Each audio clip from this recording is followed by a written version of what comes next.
നല്ല നല്ല കഥാപാത്രങ്ങളെ കൊണ്ട് മലയാള സിനിമ നിറസാന്നിധ്യമായിരുന്നു നമ്മുടെ രഞ്ജിത്ത്. ദേവാസുരത്തിലെ മംഗലശ്ശേരി നീലകണ്ഠൻ മാത്രം മതി മോഹൻലാലിനെ ഓർമ്മിക്കാൻ. പിന്നെ പാലേരി മാണിക്യം. ഇപ്പോൾ നരസിംഹത്തിലെ ഒരു ഡയലോഗാണ് ഓർമ്മ വരുന്നത്. സത്യം എത്ര മൂടി വെച്ചാലും മറച്ചു വെച്ചാലും അതൊരു നാൾ പുറത്തു വരും എന്ന കോടതി ഡയലോഗ്. അപ്പോൾ നല്ലത് ചെയ്താൽ നല്ലത് വരും, ചീത്ത ചെയ്താൽ ചീത്ത വരും.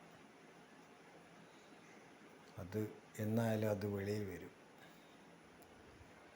ഇനി നല്ലൊരു നാളിലേക്ക് വേണ്ടി ആശംസിക്കാം.